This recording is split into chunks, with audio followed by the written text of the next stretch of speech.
आपला 6वा समास 6वा पूर्ण झाला. हे एक रूपक आहे आणि जवळजवळ पूर्ण रूपक घेतलेलं आहे इथे. आणि माया ही नदी आहे असं समजून स्वीकारलेलं रूपक आहे. आता मायेचा जरा थोडंसं समजून घ्यायचं मायेला, तर ती परमात्म्याची शक्ती आहे. आणि परमात्मा जो आहे तो केवळ चैतन्याच्या पातळीवरती तो काही करत नाही, कारण तो जो चैतन्य स्वरूपात आहे ते नुसतं चैतन्य काही करू शकत नाही. त्या ठिकाणी चैतन्य आणि त्याची शक्ती हे दोन एकत्र झाल्याशिवाय कार्य होऊ शकत नाही. आणि म्हणून इथे त्यांनी जे ज्ञानेश्वरीत पण निरूपण येऊन गेलेलं आहे, त्यांनी पण माया नदीचं एक रूपक केलेलं आहे. इथे पण माया नदीचं एक रूपक आहे. दोन्ही रूपकांच्या मागची भूमिका भिन्न आहे. तिथली साधकाला उपयुक्त असणारी अशी माया नदीच्या चंचलपणाची भूमिका आहे. आणि इथे माया नदीची विविधता, तिचं प्राकट्य आणि अप्राकट्य असं समर्थांनी त्याचं वर्णन केलं आहे. दोन्ही रूपकं अतिशय सुंदर आहेत. दोघांची वर्णनं खूप छान आहेत. परंतु माया ही मुळातच विचारात आपण घ्यायची. आत्तापर्यंत आपण अनेक वेळा प्रकृतीचा विचार केला. प्रकृती म्हणजेच माया, शक्ती म्हणजे माया. त्यानंतर तिला शिवा, गौरी, महालक्ष्मी, महाकाली, महासरस्वती, तिला काही म्हटलं तरीही ती माया. जी माया म्हणजे जी अस्तित्वात नसते ती, मा म्हणजे नाही, या म्हणजे जिला अस्तित्व नाही अशी माया. म्हणजे ती अस्तित्वात नसते. अस्तित्वात नसते याचा अर्थ असा की तिला तिचं स्वतंत्र अस्तित्व नाही. परंतु त्या मायेला ते परमात्म्याची शक्ती, या शक्ती स्वरूपामध्ये जेव्हा त्या मायेला भजलं जातं, त्यावेळी ती जी शक्तिरूपिणी माया आहे, जी प्रकृती रूपिणी माया आहे, त्या मायेला त्यांनी असं म्हटलं आहे की ही माया अत्यंत पवित्र आहे, अत्यंत मंगल आहे. ही माया उपासनीय आहे, म्हणजे जिची उपासना करावी असं ते मायेचं स्वरूप आहे. आणि म्हणून आपण जी देवी उपासना करतो त्या देवी उपासनेमध्ये त्या मायेचाच विचार केला की मायाच देवी रूपाने भजलेली आहे. कारण त्या मायेशिवाय अन्य काही होत नाही. म्हणजे माया आहे म्हणून आपले सगुण देव आहे. माया आहे म्हणूनच आपल्याकडे बाकीच्या सगळ्या देवतांचं अस्तित्व आहे. म्हणजे शंकर केव्हा, विष्णू केव्हा, ब्रह्मदेव केव्हा, नरसिंह केव्हा, राम केव्हा, रामकृष्ण तर फारच अलीकडे.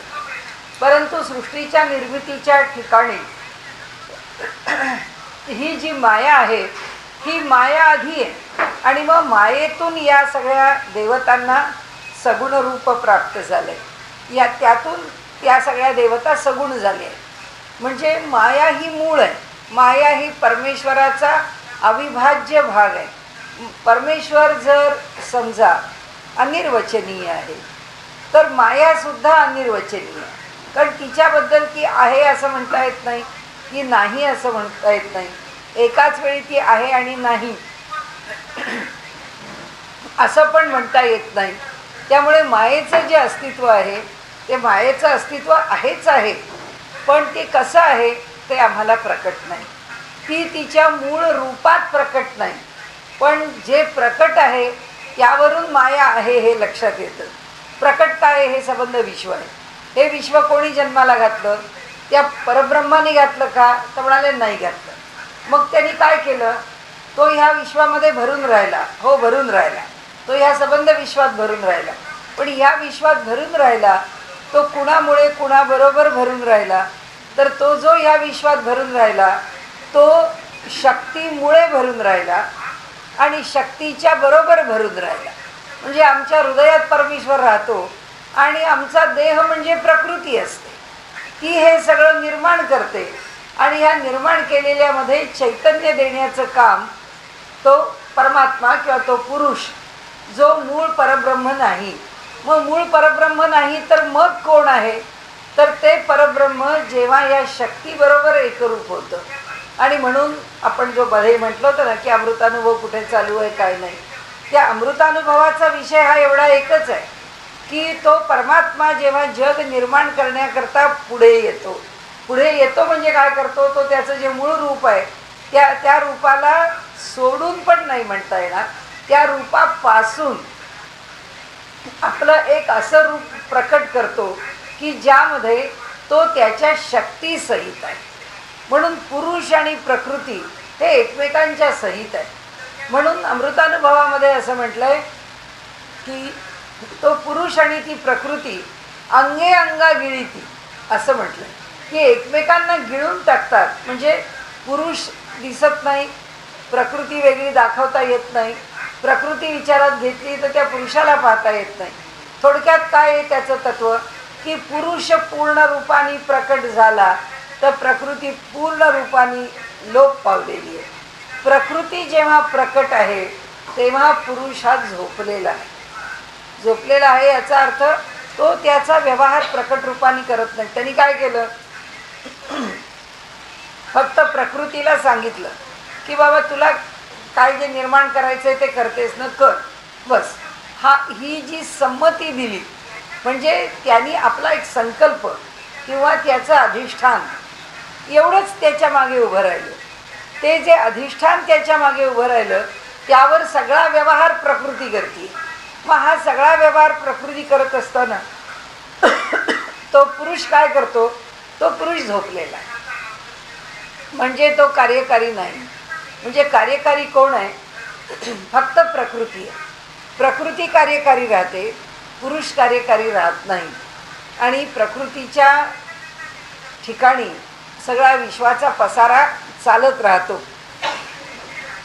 ती प्रकृती ज्या स्वरूपात आहे त्या स्वरूपामध्ये, तिच्या मूळ रूपामध्ये तिला माया असं म्हटलं. आणि तिचं रूप बदलून ती जेव्हा या नामरूपात्मक या जगामध्ये प्रकट होते त्यावेळी ते तिचं मूळ रूप नाही आहे. त्या रूपामध्ये परमात्म्याचं चैतन्य पण आहे आणि तिची शक्ती पण आहे. हे दोन एक झालं. म्हणजे आता मूळ संकल्पनेत काय म्हणतात बघा, मूळ संकल्पनेमध्ये परमात्मा आहे आणि त्या परमात्म्याच्या बरोबर परमात्म्यापासून अभिन्न असणारी, त्याच्यापासून दूर न जाणारी पण त्याची मूळ माया आहे. काय समजून घ्यायचं ते आपण आपल्यापुरतं समजून घ्यावं, कारण तोही तिथंच आहे, तीही तिथंच आहे. तोही अनिर्वचनीय आहे, ती पण अनिर्वचनीय आहे. ती त्याची शक्ती आहे, ती त्याची शक्ती त्याच्यापासून स्वतंत्र आहे का, मुळीच नाही. ती त्याच्यातच समाविष्ट आहे आणि त्याच्यात सामावलेली असल्यामुळे तिचं वेगळं अस्तित्व वर्णन केलं जात नाही किंवा ते वेगळं अस्तित्व अनुभवलं जात नाही. मग आता इथे ही जी माया नदी आहे त्या माया नदीचं रूपक सोडवताना आता काय सोडवायचं आहे, तर त्यांनी ते रूपक असं सांगितलं आहे की ते माया नदीचं रूप काय आहे, ती कशी दिसते, ती कशी म्हणजे प्रवास करते, हे सगळं त्यांनी इथे सांगितलं आहे. मी आपल्याला म्हटलं तसं ज्ञानेश्वर महाराजांनी जे रूपक मांडलेलं आहे ते रूपक कसं आहे, तर ते साधकाला उपयुक्त असणारं रूपक. म्हणजे साधकांनी मायेला काय समजावं, साधकाच्या ठिकाणी त्यांनी काय विचार करावा, साधकाचे अडथळे कोणते, ह्या भवसागरामध्ये हे सगळं भवसागराची नदी आहे. ती माया नदीच आहे पण ती भवसागरात वाहणारी नदी कशी वाहते हे ज्ञानेश्वरीत आलं आहे. इथे माया नदीचं रूप काय आहे हे सांगणारा विषय इथे आला आहे. आता आपण ते मूळ रूपक बघूया. अगदी सोप्या शब्दात मांडलं आहे. ज्ञानेश्वर महाराजांची मांडणी थोडी समजून घ्यायला थोडी अवघड जाते, ही मांडणी समजायला अवघड नाही आहे. इथे ते म्हणतात श्रीराम, हे चंचळ नदीचं नवीन प्रकरण सुरू झालं. चंचळ नदी गुप्त गंगा, स्मरणे पावन करी जगा, प्रचित रोकडी पहागा, अन्यथा नोहे. आता ते म्हणतात ही नदी कशी आहे, चंचल आहे, ही प्रवाहित होणारी आहे. निघाली आहे कुठून, त्या गुप्त गंगेपासून. म्हणजे मुळात ती गुप्त आहे, परंतु आम्हाला ती केव्हा दिसते, जेव्हा ती चंचल होते तेव्हा दिसते. गुप्त रूपात कुठे आहे, परब्रह्माच्या इथे. म्हणजे ब्रह्माच्या इथे परमेश्वराच्या इथे ती गुप्त रूपामध्ये आहे. आणि आम्हाला ही चंचल नदी जिथे दिसते ते म्हणजे हे सगळं नामरूपात्मक जग आम्हाला दिसतं. तेव्हा ती कुठून प्रवास करत आली आहे? त्या परब्रह्मापासून जो ती प्रवास करते आहे ती येऊन कुठे पोचली आहे आता? तर आम्हाला दिसणारं हे जे नामरूपात्मक जगत आहे तिथपर्यंत ती येऊन पोचलेली आहे. आता ते पुढे म्हणतात, स्मरणे पावन करी जगा तिच्या. आणि आपल्याला म्हणाले एक सांगतो की कुणाचं स्मरण केलं असता तुमचा उद्धार होईल किंवा तुम्हाला उद्धारून नेईल, तिचंच स्मरण करा म्हणाल. नाहीतरी आपण कोणाचं स्मरण करू? आपण नामस्मरण करतो म्हणजे ही प्रकृतीच आहे. आपण देवाची पूजा करतो म्हणजे ही प्रकृतीच आहे. आपण योगाभ्यास करतो म्हणजे पण प्रकृतीच आहे. ज्ञानाने समजून घेतो म्हणजे पण प्रकृतीच आहे. सर्व काही प्रकृती आहे. आम्ही जो व्यवहार करतो तो तिच्या कक्षेत करतो. आणि म्हणून ते म्हणतात की तिचं जर स्मरण आम्ही करत राहिलो ती आमचा उद्धार करते किंवा ती आम्हाला पावन करते. म्हणाले, प्रचित रोकडी पहागा अन्यथा नोहे. अन्यथा नोहे हे खोटं नाही. मी जे आपल्याला सांगतो आहे हे खोटं नाही, अन्यथा नव्हे. मी जे सांगतो आहे ते काहीतरी आपलं सांगायचं. प्रकृतीची कसली उपासना करा, लोक म्हणतील अहो एवढा तो परमेश्वर सोडला आणि या प्रकृतीचं काय कौतुक सांगताय. नाही म्हणाले, जी आपण उपासना करतो ती खरी प्रकृतीचीच आहे. आपण ज्या रूपात परमेश्वराला पाहतो, म्हणून उपनिषदांचं वचन आहे ते एक वचन आपण नित्य स्मरणात ठेवायला पाहिजे. तदेव ब्रह्मत्वं विद्धी नेदम यदिदम उपासते. परब्रह्माचं ते स्वरूप लक्षात घ्यावं की ज्या स्वरूपाची कधीही उपासना करता येत नाही. आम्ही जिथपर्यंत उपासना करतो आहोत तिथपर्यंत प्रकृतीच्याच कक्षेत आहोत. प्रकृतीच्या कक्षेत असल्याशिवाय आम्हाला व्यवहारच संभवत नाही. आणि त्यामुळे सगळा व्यवहार हा प्रकृतीच्या कक्षेत आहे. समर्थ म्हणतात, मी आपल्याला खोटं सांगत नाही, आपल्याला खरं सांगतो. तिचं स्मरण करा आणि स्वतःचा उद्धार करून घ्या. प्रचित रोकडी पहागा, तुम्हीच प्रत्यय पहा, तुम्हीच तिची उपासना करून पहा, तुम्हाला काय लाभ होतो. केवळ अचंचळी निर्माण झाली. कुठे निर्माण झाली? जर पर्वतावरून उगवली असं म्हटलं तर ती ब्रह्मगिरीवर उत्पन्न झाली आहे, म्हणजे परमात्म्याच्या ठिकाणी उत्पन्न झाली. परमात्मा परब्रह्म रूपी पर्वतावरती ती वाहणारी नदी निर्माण झालेली आहे, ती उगम पावलेली आहे. अगदी योग्य शब्द म्हणजे केवळ अचंचळी निर्माण झाली. चंचळ म्हणजे आपल्याला माहिती आहे की जे हलणार आहे, जे अशाश्वत आहे, समर्थांचे आवडते शब्द आहे. आणि अचंचळ म्हणजे शाश्वत, ते एक रोकडं परब्रह्म आहे त्यांच्या दृष्टीने. तर त्या परब्रह्मापासून ती निर्माण झालेली आहे. आणि म्हणाले, अधोमुखे बळे चालिली. आता ती येतीये कुठे? वरून खाली उतरते. आता तिचं वर्णन गीताकारांनी कसं केलं आहे? ऊर्ध्वमूलम अधशाखम. तर तिला ऊर्ध्वमूळ, तिची मुळं वर आहे. कारण का? ते परमेश्वर हेच तिचं मूळ आहे. आणि त्या ठिकाणी तोच तो कंद त्या मुळाचा तिथे बसलेला आहे. आणि त्याच्यापासून ती मुळं जी आहेत त्या मुळापासून ते जे खाली जे काही वाढत आलं ते पुष्कळ जाळ जंजाळ पुष्कळ वाढलं. त्याच्यापासून असे पुष्कळ फांद्या निघाल्या, पुष्कळ वृक्षाचा पसारा तिथून सुरू झाला. ऊर्ध्वमूलम अधशाखम, इतक्या शाखा त्याच्या निर्माण झाल्या. वृक्ष कोणता घेतला त्याच्याकरता? अश्वत्थ. आणि त्याला लोकांनी असं म्हटलं हा पिंपळ आहे. बाकी ते ज्ञानेश्वर महाराजांनी या 15व्या अध्यायामध्ये ते खोडून टाकलं.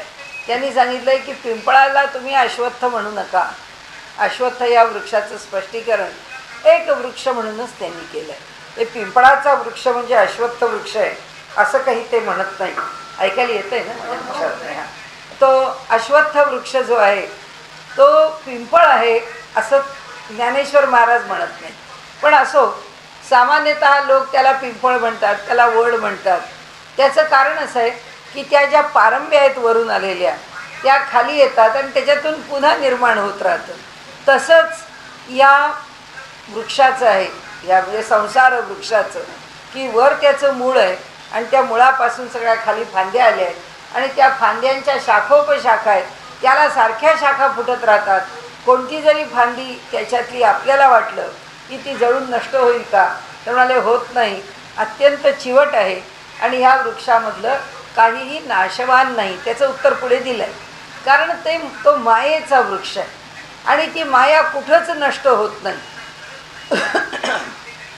त्यामुळे आपण जे मरणारा समाज, मरणारे पशु, मरणारे पक्षी, लढाई, सर्वनाश, भूकंप, हे सगळं आम्ही पाहत राहतो. आम्हाला हे सारखं दिसतं की बा हा नाश होतोय, हा नाश होतोय. हा नाश एका बाजूला होत असला तरी दुसऱ्या बाजूला ती सातत्याने जन्माला घालतेच आहे. आणि म्हणून ही नदी कशी आहे, उत्पत्ती, स्थिती आणि लय हे तिचं सारखं चाललेलं आहे. आणि म्हणून ते म्हणतात ही माया नदी कधी नाश पावत नाही.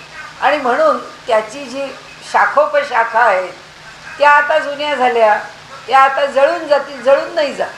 ते म्हणाले त्या शाखेवरती निर्माण झालेले बाकीच्या फांद्या, बाकीचा त्याचा संभार, ती पानं गळून पडतील, पण मूळ त्याचं हलणार नाही. तिच्या ज्या शाखोपशाखा आहेत त्या तशाच शिल्लक राहणार, कारण ती तिच्या बाजूनी सर्वदूर या विश्वाचा पसारा वाढवते आहे. आणि म्हणून ते म्हणतात अधोमुखे, शब्द वापरलाय समर्थांनी छान, बळे चालली, आपल्या सामर्थ्यावर चाललेली आहे ती, तिला कोणाचं सामर्थ्य लागत नाही. अखंड वाहे परी देखिली नाहीच कोणी, सातत्याने वाहते आहे. सातत्याने समाजावर समाज, लोकांच्यावरती लोक, वस्तूंच्यावर वस्तू, पर्वतावर पर्वत, नद्यांवर नद्या निर्माण होत आहेत, लोप पावत आहेत. जशी सरस्वती आहे, एकेकाळी प्रकट होती, तिच्या किनाऱ्यावरची संस्कृती लोकांनी लिहिली आहे. आज बघितलं तर आज आम्हाला लुप्त आहे असं वाटतं. तर आज अलीकडच्या काळात, आज म्हणजे अगदी या 10-5-50 वर्षात, आज त्या सरस्वतीची स्थिती अशी आहे, कोणी म्हणतात की ती थोडी थोडी प्रकट व्हायला लागली आहे. ती काही काही भागामध्ये वरती आलेली आहे आणि त्यामुळे तिचं दर्शन तिच्या कच्छच्या भागामध्ये दिसली का नाही ना, तिकडे मध्ये महाराष्ट्र टाइम्स मध्ये आलेलं होतं आर्टिकल की आता ती सरस्वती वरती येते आहे. हां, कारण आता कच्छच्या रणात जाऊन आलेल्या पण एक दोघांनी सांगितलं की तिथेही तो जो भूशिर प्रदेश आहे ना, की आतमध्ये दिलेला भाग आहे, भूभाग, आणि समुद्राचं पाणी त्याच्यावरती येतं, केव्हा तरी येत असेल पौर्णिमेला वगैरे, आणि मग ते पाणी पुढे जातं आणि मग उन्हाळ्यात ते आटतं आणि त्या भागात सगळं नुसतं मीठ पसरल्यासारखं, मीठच मीठ आहे तो सगळा. फुटावर खारं पाणी लागतं हां, म्हणजे ते हे ना, समुद्र नाहीच आहे तिथे गेलो. हां, आणि तिथे मिठागरच आहेत सगळी. आणि गोडं पाणी हवं असेल तर ते म्हणजे 1500 फूट खाली जावं लागतं, 1500 फूट, तेव्हा गोडं पाणी लागतं. गोडं पाणी वरती ते सगळं मीठच मीठ आहे. पावसाचं पाणी पडलं की ते खारटच होतं. आणि म्हणून तिकडे गुजरातीमध्ये पद्धत, वरच्यावर पाणी, पावसाचं पाणी सगळं वरच्यावर गोळा करतात, खाली पडूच देत नाही, कारण तेवढं तरी गोड पाणी मिळेल म्हणून. पण सांगण्याचा हेतू असा की ती नष्ट होतच नाही. जी रूपांतर सृष्टीमध्ये ती निर्माण करत राहते, त्या रूपांतरामध्ये तिचा काहीतरी एक, ज्याला नियम आहे किंवा एक विशिष्ट भूमिका आहे, तिचा एक म्हणून काहीतरी, ज्याला आपण कायदा म्हणू त्या प्रकृतीचा, त्या कायद्याने ती चालते आणि ती तिच्या कायद्याने पुष्कळ काही बदल करत असते, तिच्या कायद्याने ती पुष्कळ काही निर्माण करत असते. त्यामुळे त्यांनी इथे म्हटलं की अखंड वाहे परी देखिली नाहीच कोणी, त्या मायेला कोणीच पाहिलेली नाही. आणि म्हणून असं म्हणतात माया म्हणजे जी नाही, जिला पाहता येत नाही, जी दिसत नाही, अशी ती माया आहे. आणि म्हणून म्हणतात की वळणे वाकाणे भोवरे, उकळ्या तरंग झरे, लादा लाटा कातरे ठाई ठाई. म्हणाले पुष्कळ वळणं घेत जाते ही माया नदी, कारण हिने जे जे निर्माण केलेलं आहे ते एकापेक्षा एक आश्चर्यकारक आहे. जगामध्ये आपण पाहत चाललो तर तिने, आता मी पाहून आले त्याच्यामध्ये ती जी लेणी म्हणावी, अशा प्रकारे केवळ त्या कॅल्शियममधून, त्याच्या डिपॉझिशनमधून केवढं निर्माण झालेलं आहे, केवढ्या ठिकाणी केवढं ह्यूज प्रचंड असं निर्माण झालेलं आहे. पाहिलं ना? हां, खूप सुंदर, इतके सुंदर आकार, इतके सुंदर ठिकाणं, कुठून ते पाणी येतं ते नेमकं कसं झिरपतं, जे थेंब थेंब किंवा जे पडतं त्याच्यापासून काय सुंदर आकार, काय सुंदर लेणी. नाही, लवण नाही आहे त्याच्यात, त्याच्यामध्ये कॅल्शियम आहे. हां, लवणस्तंभ कुठला? हां हां, मग ते जे वाहते दिसतात ते. हां हां तुम्ही तो समुद्र फेस म्हणताय का? नाही, तो पण एक वेगळा निर्माण होतो समुद्रामध्ये आणि आयुर्वेदिक आहे तो विक्रीला येतो बाजारात. हो, पाण्याने. हो, पण त्याच्यामध्ये कॅल्शियम असतं. कॅल्शियम आहे म्हणून ते टिकतं. अन्यथा ते तसं नुसते पाण्याचे थेंब थेंब पडले तर ते टिकू नाही शकत. नाहीतर आपल्या इथे सुद्धा अजिंठा वेरूळच्या वगैरे लेण्यांच्या इथे वेरूळला नाही आहे, पण तसं थोडंसं आहे. पण अजिंठाच्या इथे पण काही ठिकाणी पाणी पाझरताना दिसतं आपल्याला, पण त्या अखंड पाझरणाऱ्या पाण्यातून निर्माण काही झालं नाही. इथे त्या अखंड पाझरणाऱ्या पाण्यातून निर्माण झालं आहे. तर इथे त्यांनी जे म्हटलं आहे की अशी जी वळणं घेत, ती स्वतः आता वळणं घेतेच, पण तिच्या निर्मितीला सुद्धा तिने अनेक वळणं दिलेली आहेत की त्यामुळे कशा प्रकारच्या कपारी, कशा प्रकारचे डोंगर, कशा प्रकारच्या दऱ्या, कशी स्थानं ती निर्माण करत जाते. आणि आपण त्याला म्हणतो की हा निसर्ग आहे. कालांतराने तो निसर्ग, पण निसर्ग म्हणजे कोण? कारण तो ज्या नियमाने चालतो तो असाच का चालतो हा खरा पहिला प्रश्न आहे.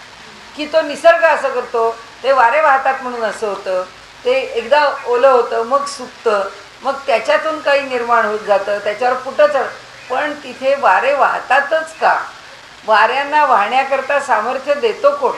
ती एनर्जी कोणाची?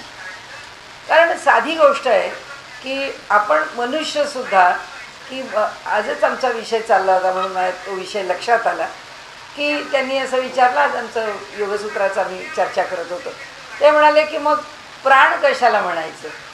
तर प्रश्न आमच्याकडे जे काही विषय चालले होते त्या विषयामध्ये एक विषय असा आहे तो प्रकाश क्रिया स्थिती शीलम, म्हणजे हे जे ती जी परिस्थिती आहे ती काय आहे? भोग अपवर्गार्थम दृश्यम, असं ते सूत्र आहे. की त्यांनी असं म्हटलं आहे की सत्व, रज आणि तम किंवा प्रकाश क्रिया आणि स्थिती शीलत्वम, हा जो गुणधर्म आहे, या गुणधर्मांनी युक्त असणारी ही जी संबंध दृश्य सृष्टी आहे, ही सृष्टी कशाकरता निर्माण झाली? तिचं प्रयोजन काय? का ती निष्प्रयोजन निर्माण झाली? तर म्हणाले नाही, निष्प्रयोजन निर्माण झाली. मग ती जर निष्प्रयोजन नाही निर्माण झाली तर प्रयोजन काय? आमच्या भोगाकरता, म्हणजे जो जीव आहे त्या जीवाच्या उपभोगाकरता सृष्टी निर्माण झाली. आणि अपवर्गार्थम, की आम्हाला ह्या भोगाच्या पलीकडे जाण्याकरता ती सृष्टी निर्माण झाली. मग त्यांनी असं म्हटलं की प्रकाश म्हणजे काय? तर प्रकाश म्हणजे काय याच्यामध्ये त्यांनी जो विषय मांडला आहे त्याच्यात त्यांनी असं म्हटलं आहे, प्रकाश म्हणजे ज्ञान, त्यानंतर दुसरी क्रिया आणि तिसरी धृती म्हणजे धारण करणं, हा झाला व्यवहार, असं त्यांनी त्या भाष्यकारांनी म्हटलं आहे. आणि व्यावहार्य, हा व्यवहार घडवून आणण्याकरता काय काय आहे? तर पंचतन्मात्र आहेत म्हणाले. ही जी क्रिया घडवून आणलं जातं ते कार्य, म्हणजे त्याला कार्य या शब्दाला य जोडला, ज्याच्याकडून कार्य घडवलं जातं आणि शेवटी जे कार्य टिकतं. तर त्यांनी सांगितलं ही एक ज्ञानाची प्रक्रिया. ज्ञान कसं होतं आणि ज्ञान कशामुळे होतं? तर त्यांनी त्याच्यामध्ये असं लिहिलं आहे की ज्ञान कशामुळे होतं? आमचं अंतःकरण चतुष्टय, 5 ज्ञानेंद्रिय, 5 कर्मेंद्रिय आणि 1 प्राण, असे हे 4, हे 10 आणि हा 1, असे 15 मिळून ज्ञान होतं. या 15च्यामुळे ज्ञान होतं. आता व्यवहार कसा होतो? की ज्ञानाचा व्यवहार, म्हणजे आता एक उदाहरण घ्या, हे समोर झाड आहे, हा वृक्ष आहे, ह्याचं मला ज्ञान कसं झालं?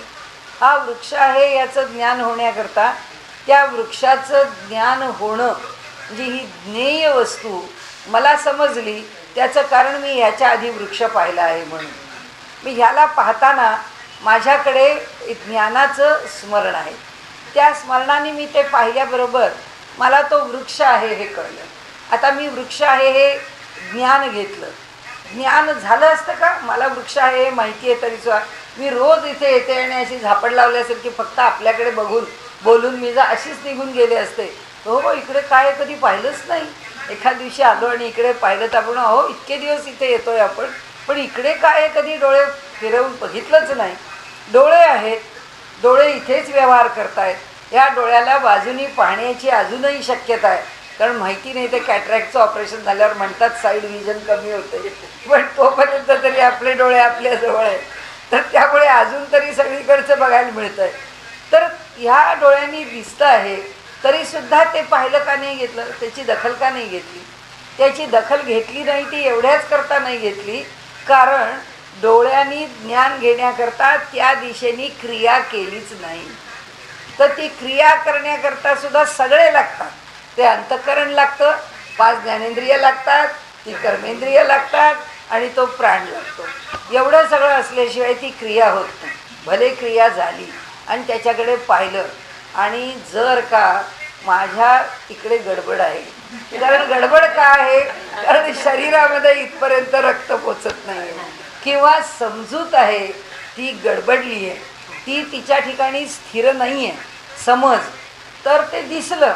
तर समजा एखाद्याला असं ज्याला कळत नाही आहे त्याला जर म्हटलं पाहिलं का तिकडे, हो, काय पाहिलं, पाहिलं, कारण काय आहे, त्याला काय पाहिलं हे का नाही दिसत? ज्या क्षणी ते डोळे ते पाहतात, ते पाहण्याच्या आधीचा क्षण, ते पाहणं आणि त्यानंतरचा क्षण, ह्या 3 गोष्टींचा संस्कार त्याचा मेंदू नोंदवून घेत नाही. आधीच्या क्षणाला त्याच्याकडे पाहण्याकरता मेंदू स्थिर हे सगळी कंटिन्युअस प्रोसेस आहे. फक्त समजून घेण्याकरता आपण त्याचं विभाजन करतो. तर आता मी पाहते आहे तिकडे, तर पाहण्याच्या आधी मला स्थैर्य पाहिजे. मी थरथर थरथर कापते, घाबरले, मला काही सुधरत नाही आहे. माझे डोळे तिकडे असले तरी माझ्या डोळ्याला ते झाड दिसणार नाही. त्याचं कारण ती भ्रमित स्थिती आहे. त्या भ्रमलेल्या स्थितीमध्ये त्या झाडाचं ज्ञान होणार नाही, ही आधीची स्थिती आहे. प्रत्यक्ष झाडाकडे पाहताना हा भ्रमलेला मनुष्य ते जर स्मृतीमध्ये साठवू शकला तर बरं आहे. आता आपण सुद्धा एखादी वस्तू कुणी सांगितलं काय भव्य व अमुक आहे, बघत राहिला मनुष्य, तर ते जे पाहतो आहे ते पाहणं त्याला नोंदवता येण्या इतकं त्याला भान पाहिजे. मी आपल्याला सांगते की आमच्या मराठवाड्यामध्ये जेव्हा पहिल्यांदा बार्शी लाईट आली, तोपर्यंत रेल्वे पाहिलेली नव्हती. हे असे डबे रुळावरून हलतात हे माहीत नव्हतं. तिथल्या लोकांनी जेव्हा पहिली ती बार्शी लाईट तिथे आली, तेव्हा लोक गाडीच्या इंजिनाबरोबर नुसते धावायला लागले की अरे इंजिन इंजिन असं म्हणून रस्त्यावर. आश्चर्य, इतकं आश्चर्य की ते चाकं फिरतायत, त्याचं काय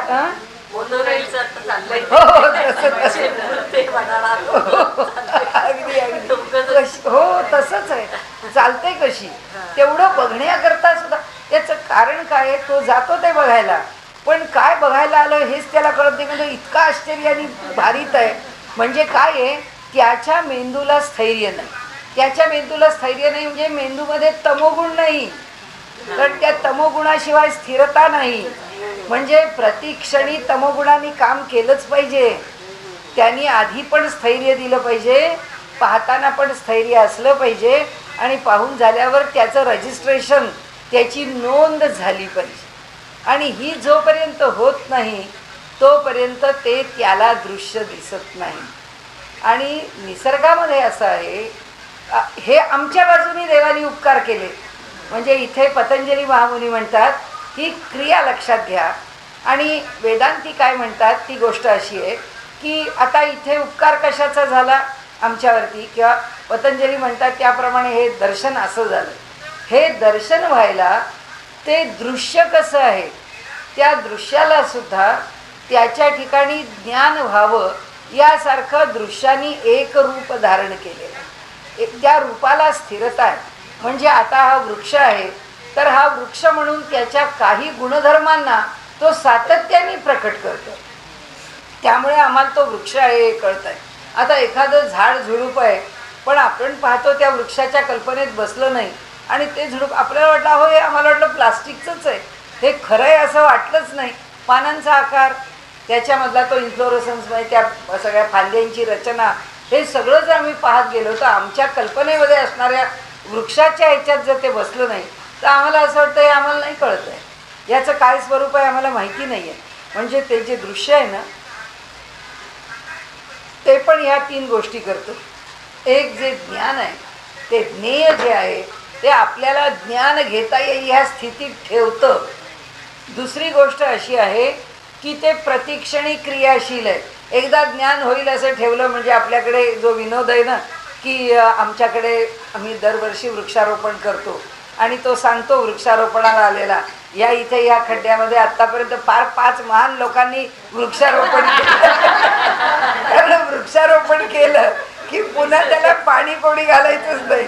दरवर्षी एकदा कार्यक्रम करायचा, त्या खड्ड्यात तो वृक्ष लावायचा, पुन्हा त्या वृक्षाचा पत्ता नाही, पुन्हा पुढच्या वर्षी नव्याने असं सृष्टीने केलं असतं तर एकदा ती निर्माण झाली आणि ती रोज सारखी क्रियाशील आहे, वाढतीये, पाणी घेतीये, हिरवी राहतीये, फाद्या होत आहेत, हे सगळं होत आहे.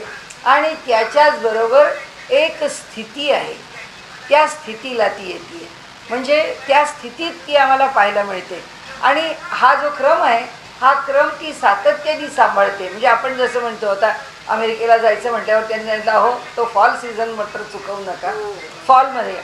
मग फॉलमध्ये यायला आम्ही बघायलाच गेलो कसे, कारण त्या सृष्टीने आपला नियम सांभाळला आहे म्हणून.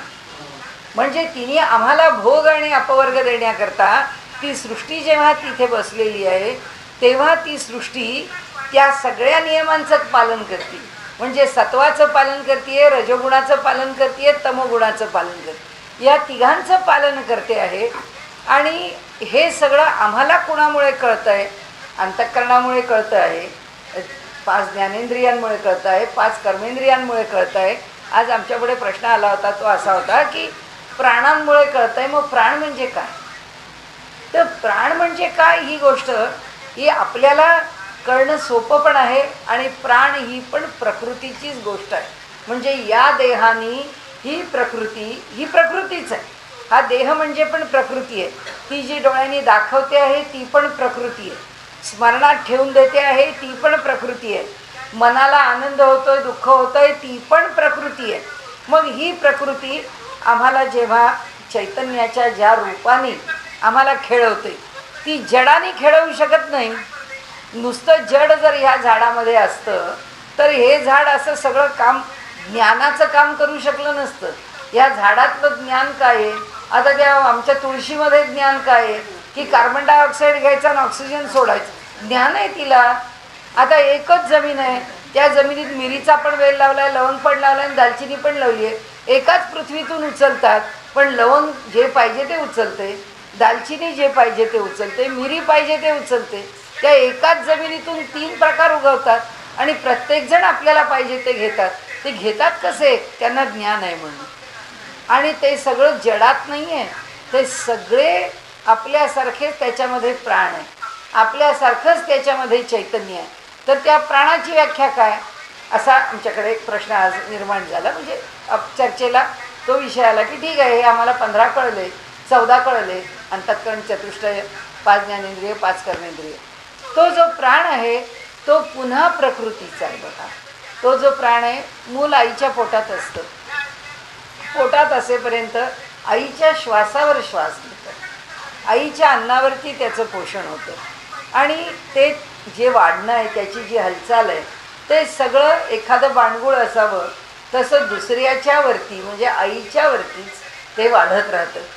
आणि वाढल्यानंतर मोठं झालं मूल, जेव्हा आता आईकडून घेण्याची गरज संपते तेव्हा ते जन्माला येतं, त्याची पूर्ण वाढ झाल्यावर. जेव्हा ते बाहेर येतं, आत्तापर्यंत आईच्या श्वासावर श्वास चाललेला, बाहेर आल्यानंतर ते मूल पहिला श्वास घेतं तेव्हा टॅह करतं, तेव्हा ते रडतं, तेव्हा त्याचा या जगातल्या पहिल्या व्हायटल फोर्सशी, पहिल्या एनर्जी, म्हणजे काय त्याला सबस्टन्स म्हणा का त्याला वायू म्हणा, आम्ही त्याला मातरिश्वा वायू असं म्हणतो, असं म्हणा, काही म्हणा, एनर्जी सोर्स म्हणा, काही म्हणा. तर त्या एनर्जी सोर्सशी त्याचा संबंध पहिल्यांदा येतो. आणि मग तो पहिला श्वास जेव्हा घेतो, म्हणजे जन्माला येणं म्हणजे पहिला श्वास घेणं. पहिला श्वास म्हणजे जन्म आहे आणि श्वास सोडणं म्हणजे मृत्यू आहे. एकदा श्वास सोडला की पुन्हा श्वास घेतला जात नाही. आणि त्यामुळे मरणाचा क्षण एकच आहे, दुसरा क्षण असत नाही. पण दुसऱ्या क्षणी मरण यायला श्वास घ्यायला पाहिजे, घेतला की तो मरणच नाही आहे. मरण फक्त एकच क्षणाची गोष्ट आहे, बाकी जीवन ही सर्व क्षणाची गोष्ट आहे. आणि त्यामुळे हा जेव्हा श्वास घेतो त्यावेळी त्या श्वासाबरोबर जे सुरू होतं, ज्याच्यामुळे सुरू होतं, त्याला आपण प्राण म्हणतो. तो व्हायटल फोर्स आहे. तो काय आहे? तो पण प्राकृतिक आहे. तो कसा प्राकृतिक आहे? म्हणजे आपण जेव्हा जमिनीवरून चालतो तेव्हा जमीन आम्हाला गुरुत्वाकर्षणाच्या शक्तीने खेचून धरते, ही गोष्ट आम्हाला मान्यच आहे. पण ज्या तऱ्हेने आम्ही जमिनीशी आमचे पाय रुतवून ठेवतो, त्या तऱ्हेने, त्या प्रकाराने किंवा त्या तीव्रतेने, त्या इंटेन्सिटीने जमीन आम्हाला उलटी शक्ती देते. ती त्याचा अपथ्रस्ट फोर्स, खालून वर येणारा जो आपल्यावरती येणारी शक्ती आहे, ती खालून वर जी शक्ती येते ती नुसती गुरुत्वाकर्षणाची शक्ती देत नाही आम्हाला. ती म्हणजे कर्षणाने जी पकडते, त्या गुरुत्वाकर्षणाच्या पकडण्याबरोबरच उभं राहून चालण्याकरता वेगळी शक्ती आम्हाला देते. म्हणजे हे जसे प्रकार आहेत की हे सगळं सृष्टी का करते? कारण चंद्र आम्हाला शक्ती देतो, सूर्य आम्हाला शक्ती देतो. चंद्र जर नाही उगवला तर वनस्पती वाढणारच नाही, सूर्य जर नाही उगवला तर जीवन आपलं चालणारच नाही. तर ह्या सगळ्याला त्यांनी असं म्हटलं आहे की ह्यांचं काम काय आहे, हे कशाकरता जन्माला आले. जेव्हा मी द्रष्टा आहे तेव्हा माझ्याकरता ही सगळी सृष्टी दृश्य आहे. आणि ही सगळी दृश्य असलेली जी सृष्टी आहे, ही सृष्टी माझ्या उपभोगाकरता त्यांनी निर्माण केलेली आहे. त्यामुळे या सृष्टीतून मी काय घ्यायचं हे मी ठरवायचं. या सृष्टीतून आपण संग्रहावर संग्रह करत राहतो आणि आपल्याला पाहिजे आहे म्हणून हजारो गोष्टी घेतो. ज्ञानेश्वर माऊलींच्या सारखा एखादा सिद्ध पुरुष आहे, तो म्हणतो या सृष्टीतून मला श्वासाकरता वायूसुद्धा नको, श्वासच घेत नाही. कारण त्यांची जी योगाची स्थिती निर्माण होते, त्या स्थितीमध्ये आमच्यासारख्या श्वसनावरती त्यांना सृष्टीतून एनर्जी घ्यावीच लागत नाही. आपण एकदा श्वासाला सुरुवात केली की प्रत्येक क्षणी श्वास घेतला पाहिजे. म्हणजे आत्तापर्यंत मॉडर्न मेडिसिन किंवा ॲलोपॅथिक मेडिसिन्स म्हणू किंवा मॉडर्न सायन्स म्हणू, वैद्यकीय शास्त्र, ते कधीही बाहेरच्या शक्तीवर शरीर चालतं असं मान्य करत नव्हते. पण मान्यच करायला पाहिजे ही आज स्थिती त्यांनी आज मान्य केलं. कारण काय आहे, बाहेरून श्वास घेतल्याशिवाय आज शरीर चालत नाही ना. जर का माणसाला हार्ट प्रॉब्लेम आला, तो म्हणतो मला दम लागायला लागला, त्याचं कारण त्याचं हार्ट जे आहे, जे हृदय आहे, ते बाहेरून जी व्हायटल एनर्जी आहे ती आतमध्ये घेण्याकरता आत्ता कार्यक्षम नाही आहे, सक्षम नाही आहे, आणि म्हणून ते त्याला आत घेता येत नाही. म्हणजे प्रतिक्षणी ही प्रकृती माता जी आहे ती आम्हाला शक्ती देते. प्रत्येक क्षणाला, प्रत्येक श्वासाबरोबर तिची शक्ती. प्रत्येक श्वास म्हणजे तिची शक्ती आहे. प्रत्येक श्वास म्हणजे प्राण आहे. या प्रत्येक श्वासाला प्राण म्हटलं जातं की तो प्रत्येक श्वास आम्हाला कार्यकारी बनवतो. त्यामुळे आम्ही कार्यकारी आहोत. एक 5 मिनटं श्वास न घेता राहू तर राहणारच नाही, जीवनच संपून जाईल. आणि त्यामुळे प्रकृतीचं मोठेपण सांगायचं इथे की ती अनेक वळणं घेत आपल्याला दिसतं की हायबरनेशनमध्ये, सुप्तावस्थेमध्ये काही जीव दीर्घकालपर्यंत राहतात आणि मग त्यानंतर जेव्हा बाहेर येतात पुन्हा जन्माला येतात. म्हणजे त्या काळामध्ये तो जो प्राण आहे तो किती सूक्ष्म रूपाने कार्य करतो. तो कोण करवतो? ती प्रकृती करवते. आणि ती प्रकृती का करवते? कारण तिला ह्या सगळ्यांना हे जग दाखवायचं आहे आणि या सगळ्यांच्या मधून हे जग तिला पुढे निर्माण करायचं आहे म्हणून. तर सांगण्याचा आपल्याला हेतू असा की ही प्रकृती माता, ही जी शक्ती आहे ती अनेक वळणं घेते. त्यांनी म्हटलं वळणे वाकाणे भोवरे, तिच्या वेड्या वाकड्या धारा आहेत. वेड्या वाकड्या धारांनी ती शक्ती प्रकट होते. आपल्याला माहिती आहे, आपल्याला ती वेडी वाकडी धार केव्हा लक्षात येते? आपण पाण्यात आहोत, जोरावरून पाणी पडतं आहे आणि आपल्याला श्वास घ्यायला सुद्धा नाकाला संधी मिळत नाही. आपण गुदमरल्यासारखे होतो, घाबरल्यासारखे होतो. वेड्या वाकड्या दिशांनी आपल्याला प्राण मिळवण्याकरता आपण आपल्या देहाला सुद्धा वेडंवाकडं करतो. तिची जी शक्ती आहे ती भूकंपाच्या रूपाने वेडीवाकडी प्रकट होते, त्या विजा चमकण्याच्या रूपाने महाभयंकर रूपाने प्रकट होते. अशा प्रकारे तिचं जे प्रकटीकरण आहे आम्हाला सृष्टीत पण दिसतं की नदी असेल तर वेडीवाकडी वळणं घेते. म्हणजे त्यांनी नदीचाच उपयोग केला आहे, त्या रूपकामधून सांगितलं आहे की ही क्वचित वाकडी आहे, ही क्वचित वळणं घेत जाते. आम्हाला माहिती आहे की आमच्या देहामध्ये सुद्धा शक्ती किती प्रकारांनी फिरत राहते. ती फिरताना सुद्धा तिला आमच्या देहात वळणं घ्यावी लागतात, सृष्टीत वळणं घ्यावी लागतात. ह्या शक्तीचं जे स्वरूप आहे, या शक्तीच्या स्वरूपाची परमेश्वरी अधिष्ठानाशी एक घडलेली गंमत आपल्याला सांगते. नाशिकच्या काळ्या रामाच्या मंदिरामध्ये वीज हे झाली, म्हणजे खूप गडगडाट झाला, कडकडून म्हणजे विजांचा कडकडाट हे ते, आणि शेवटी वाटत होतं लोकांना की बहुतेक वीज पडेल. आणि वीज पडेल आणि पडली. त्यावेळी ज्यांनी पाहिलं आहे त्यांनी नोंदवलं आहे ते मी आपल्याला सांगते की व्यक्तीसहित मला माहिती आहे. तर ती जी वीज पडली तर मोठा आवाज झाला आणि काळ्या रामाच्या मंदिरावर वीज. आता वरती ते कळस आहे, त्या कळसातून वीज खाली आली ती परमेश्वराच्या गाभाऱ्यात आली. आता लोकांना वाटलं ही वीज पडली म्हणजे रामाच्या मंदिरामध्ये आता काहीतरी होणार. ती वीज जी खाली आली, लोकांनी बघितलेलं आहे, मंदिरात होते लोक त्यांनी, तर ती जी खाली आली त्या गाभाऱ्यात, त्या विजेला खाली जाता येईना. आणि त्या विजेला तिला रामाच्या अंगावर पडता येईना. ती आश्चर्य त्याचं आहे, ती जी खाली आली ना ती रामाच्या मंदिरात चारी भिंतीच्या बाजूनी फिरत आहे, चारी भिंतीच्या बाजूनी फिरली आणि तिने एक नाही दोन नाही अनेक प्रदक्षिणा. तिला त्या गतीत तिला संपायचं कुठे, तिला शेवटी अर्धिंगच व्हायला पाहिजे ना त्या विजेचं, कुठेतरी जाऊन ती खाली जायला पाहिजे ना. तर तिला ते येईना आणि शेवटी इतकी फिरत फिरत फिरत ती गाभाऱ्याच्या बाहेर आली ती वीज. म्हणजे शेवटी त्या देवळामध्ये उभी केलेली जी भगवंताची मूर्ती असते त्या मूर्तीतलं सामर्थ्य सांगण्याकरता मी आपल्या पुढे बोलले की ते जे सामर्थ्य त्याच्यामध्ये प्रकट होतं, ते जे सामर्थ्य आहे ते सामर्थ्य त्या शक्तीत सामावत नाही. ती शक्ती त्या सामर्थ्याला स्पर्शू शकत नाही, ती नाही तिथे जाऊन स्पर्शू शकली.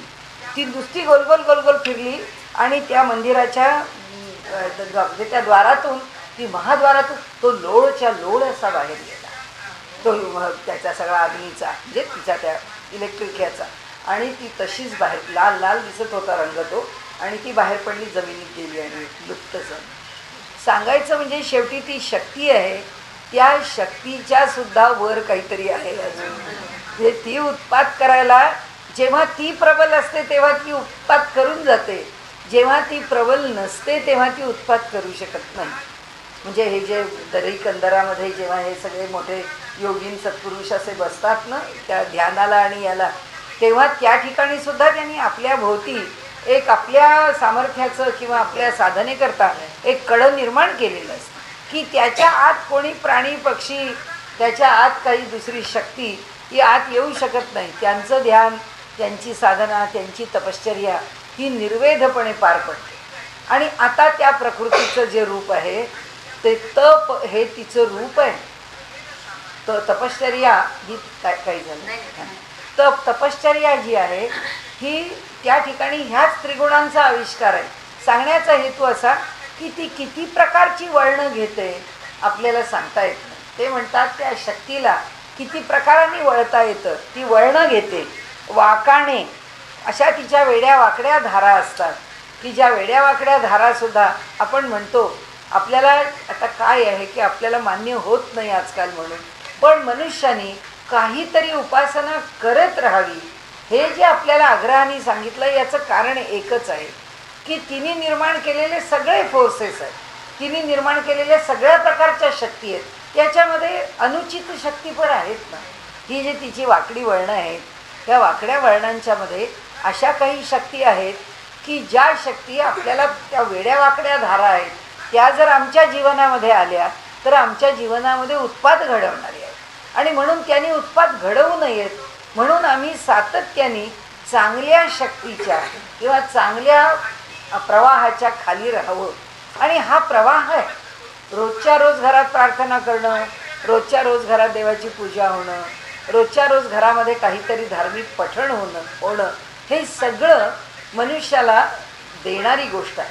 म्हणजे मनुष्याला याच्यामधून जे प्राप्त होतं ते जे प्राप्त होतं ती पॉझिटिव्ह एनर्जी. आता हे सगळ्या अलीकडच्या भाषेमध्ये बोलायचं तर पॉझिटिव्ह थिंकिंग म्हणजे काय, फार स्थूल पातळीवरती त्या सकारात्मक किंवा मंगलमय शक्तीला आवाहन करणं, फार स्थूल रूपामध्ये.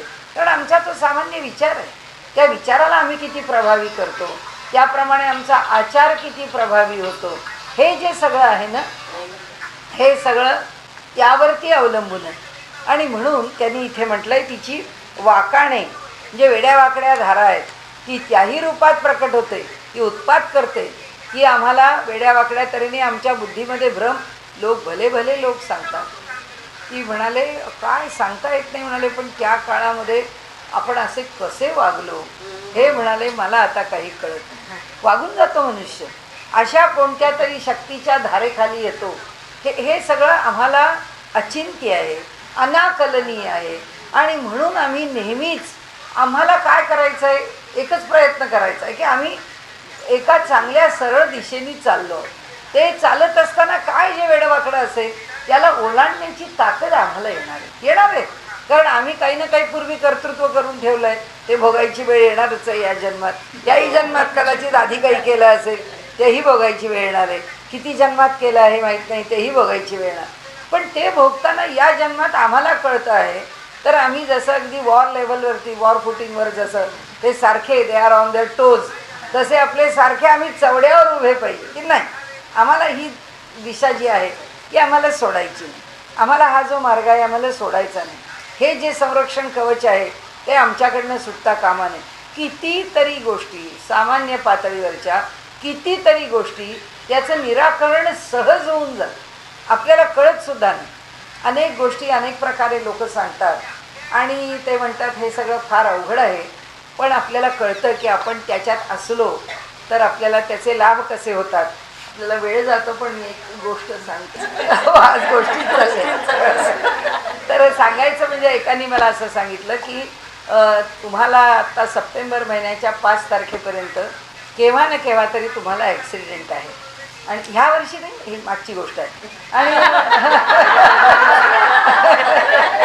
त्यामुळे त्यांनी सांगितलं की ही असा तुम्हाला खूप त्रास होणार आहे, तुम्ही सावध राहा. तर काय सावध राहा, तर संध्याकाळी 7 नंतर प्रवासाला निघायचं नाही. आणि 7 नंतर तुम्ही जर प्रवासाला निघालात तर तुम्ही एकट्या तरी जाऊ नका, प्रवास तरी लवकर सुरू करा आणि एकट्या तरी करू नका. बरोबर कोणीतरी प्रवासात असलं, म्हणजे तुमच्या गाडीने तुम्ही चाललात तर ड्रायव्हर आणि तुम्ही नाही, तुमच्यावर आणखीन एक कोणीतरी, असा तुम्ही प्रवास करा. म्हटलं ठीक आहे. काय आम्ही शक्यतो त्यावेळी आम्ही रात्रीचे प्रवास टाळले. असंही मी कधी रात्री करतच नाही, पण आम्ही 5:30, 6, 4 येऊन जर आम्हाला पंढरपूरलाच प्रश्न यायचा तिथून येण्याचा, तर आम्ही लवकर येतो. आता सप्टेंबर महिना संपत आला, 3 सप्टेंबर आला, तर आता म्हटलं चला सुटलो, आता 2च दिवस सांभाळायचे राहिले. तर माझे मामे सासरे गेले म्हणून आम्ही इथून त्यांना भेटण्याकरता आम्ही सगळे गाडी घेऊन गेलो. येताना प्रत्येकजण बरोबर असणारे आपापल्या वाटेने आम्हाला थांबायचं आहे, आम्हाला इकडे जायचं आहे, सगळे निघून गेले. येताना मी आणि ड्रायव्हरच होतो. जो काही उशीर व्हायचा होता तो उशीर झाला होता, पण आम्हाला परत यायचं होतं. तर आता मी म्हटलं बघा 4 सप्टेंबर आलेलं आहे आणि परत जाण्याची वेळ आलेली आहे, आता गाडीने जावंच लागणार आहे. आम्ही निघालो तर माझ्याच नात्यातला एक सोमण म्हणून तो म्हणाला कल्याणी तू जात असलीस तर मला पण घेऊन. म्हटलं चल. आम्ही दोघं निघालो. म्हटलं चला देवाने एक सोबत दिली, आणखी सौम्य केलं आपलं नशीब. आम्ही निघालो. आम्ही चढायला, तेव्हा तर काही एक्सप्रेस हायवे नव्हता, आम्ही घाट चढायला लागलो आणि घाटात गाडीचे ब्रेक्स फेल झाले. हो, भयंकर पाऊस पडत होता, इतका पाऊस की विचारता सोय नाही. ब्रेक्स तर फेल झालेच, पण गाडीचे दिवे पण गेले. हो, मग पुढच्या गाडीच्या दिव्यामध्ये अगदी सावकाश गाडी चालवत एवढा धो पाऊस. मी म्हटलं की काय जे त्या पत्रिकेत असेल, जो काही आपला योग असतो तो योग सगळा ते दाखवता येतात. म्हटलं जगदीश आपल्याला या घाटाच्या बाहेर जाईपर्यंत एकदम सांभाळून, नाही तर तुझी पंचायत होईल, या ब्रेक्स लागत नाही आहेत. मधनं लागत होते, मधनं लागतच नव्हते. तर काय आता करायचं आपण. आम्ही उतरलो, घाट उतरून आम्ही घरी आलो. त्याला सोडलं, आम्ही घरी आलो. रात्री 9:30-10 वाजले होते. आम्ही पुष्कळ वेळेत घरी आलो. म्हटलं चला जगदीश, एक काय जे आपल्यावर अरिष्ट होतं त्याच्यातनं आपण आता बाहेर आलो. आम्ही घरी, आणि दुसऱ्याशी सकाळी मी अयंगारांकडे जशी योगाच्या क्लासला जाते तशी मी जायला निघाले. 95 सालच्या आधीची गोष्ट आहे, कारण 95 नंतर माझा क्लास बंद झाला. तर मी 95च्या आधी, तर तेव्हा मी क्लासला जायला सकाळी निघाले. रोजच्याचसारखं मी घाईघाई निघाले. इथे कोपऱ्यावरती रिक्षावाले आमचे ते तेही सकाळी ठराविक वेळेवर उभे असायचे. मीही त्यांच्याकडे ठराविक वेळेवर रिक्षा करायचे. तर तो रिक्षाला म्हणाला, बाई जायचं आहे ना आपल्याला. म्हटलं हो जायचं आहे असं म्हटलं मी. आणि तो म्हणाला बसा. म्हटलं हो. आता हो म्हटल्यावर आपण रिक्षातच बसतो. पण मी रिक्षात, म्हणजे माहीत नाही मला, मी रिक्षात बसले नाही. आणि तो पण हो म्हणाला आणि त्यांनी रिक्षा स्टार्ट केली. रिक्षा स्टार्ट केल्याबरोबर ती जी रिक्षा आहे त्याला काय झालं कळलंच नाही. ती रिक्षा स्टार्ट पण झाली, ती रिक्षा आपोआप सुरू झाली. ती काय केवळ याच्यामध्ये होती, गिअरमध्ये होती, काय झालं ईश्वर जाणे भाऊ. पण ती रिक्षा सुरू झाली. तो माणूस फरफटला त्या रिक्षाबरोबर. ती रिक्षा आपोआपच पुढे जायला लागली. आणि तो जो फरफटला तो बाजूला पडला. त्याला सुदैवाने काही लागलं नाही. त्या रिक्षाने आमच्या इथे मध्ये एक चौकामध्ये तो महाल्यांचा पुतळा उभा केलेला होता. त्या पुतळ्याच्या त्या गोल ह्याला त्या रिक्षाने चक्कर मारली. आणि ती रिक्षा अजून पण कोपऱ्यावर तो खांब आहे. आता तिथे एका फुलवाल्यांनी दुकान केलं. तर त्या खांबाच्या इथे ती आली. ती अशी वेडीवाकडी आली की ती रिक्षा त्या खांबाला पिळली गेली आणि त्या रिक्षाचा कानवला झाला. फक्त मी रिक्षात बसलेली नव्हते. आपण बसतोच ना. तो आता आपण बसतो ना, तो गाडी स्टार्ट करतो. तो एवढा घाबरला. तो उठला आणि ती त्यांनी रिक्षा पाहिली. तो म्हणला, बाई आज काय झालं असतं तुमचं माझ्यामुळे. म्हटलं नाही, माझ्यामुळे तुझं नाही झालं, तुझ्यामुळे नाही माझं झालं, माझ्यामुळे तुझं झालं. म्हटलं ह्याच्यातून देवानी तुला पण वाचवलं. कोण जी शक्ती मला वाचवती आहे ती, त्यांनी तुलाही वाचवलं, मलाही वाचवलं. तुझ्या गाडीचा इन्शुरन्स आहे ना, त्यामुळे तू पैशाला पण काही हे झालं, तर त्याची काही तुम्ही काळजी करू नका. मी त्याला म्हटलं समजा गाडीचं काहीतरी मोठं आलं असेल दुरुस्ती, तर म्हटलं मी पैसे देते, कारण 5 तारीख होती. शेवटचा दिवस. म्हणजे कशा काही गोष्टी तुमच्या प्रत्ययाला येऊ शकतात. त्याचा प्रत्यय घेतला. मी म्हटलं आश्चर्य की रिक्षा त्याच्यातनं काढायला सुद्धा तो मनुष्य एवढा थरथर. पण तो जो फरफटला ना, तो इतका घाबरला आणि तो जो बाहेर फेकला गेला आणि पडला. आणि तो माझ्याकडे बघून तर आणखीनच घाबरला. त्याला वाटलं ही बाई तिथे पिळून निघाली असते. म्हणून तो इतका घाबरला होता. सांगण्याचा हेतू असा आहे की त्या काय झालं, मी उभीच होते. उभी थक्क झाले ते बघून. पाय टाकायच्या रिक्षा चालू करून तो मला बसा म्हणाला. मी नुसतीच उभी राहिले. मग तो म्हणाला गाडी स्टार्ट करतो. ती स्टार्ट केली. आता स्टार्ट करून मला तो पुन्हा बसा म्हणाला असता ना. आता स्टार्ट केल्यावर गाडी घेऊनच जायची आहे. पण आपण नॉर्मली बसतो. बसलं की तो रिक्षा खाली उतरून स्टार्ट करतो. तो तसाच उतरला खाली उतरून त्यांनी स्टार्ट केला, बसून नाही केली. खाली उतरला तो आणि त्यांनी खाली उतरून स्टार्ट केली. पुष्कळ वेळा असे बसलेले असतात ना. तर तसे तो आत बसलेला नव्हता, इकडे बसलेला होता रस्त्यावरती बाहेर. तर सांगण्याचा हेतू असा आहे की वाकाणे भोवरे आयुष्यामध्ये कोणत्या दिशेने कसे येतील आपल्याला सांगता येत नाही. आणि त्यामुळे मार्ग एकच आहे. तिच्या त्या प्रकृती शक्तीच्या, आपण तिच्या चांगल्या दिशेने, तिच्या शक्तीच्या ज्याला आपण दैवी म्हणू, तिची देवता म्हणून दैवी आणि आसुरी असा जर 2 भाग केला, तर तिच्या अतिशय चांगल्या मंगलमय अशा शक्तीत कसं राहता येईल याचाच प्रतिक्षणी विचार करत राहावा. दुसरं काही करू नये. एवढी ओळी संपवू आपण. उकळ्या तरंग झरे, लादा लाटा कातरे, ठाई ठाई. त्याच्यामध्ये हे सगळं असतं. हे कसं असतं ते त्यांनी जे वर्णन केलं आपण पुढच्या वेळी पाहूया.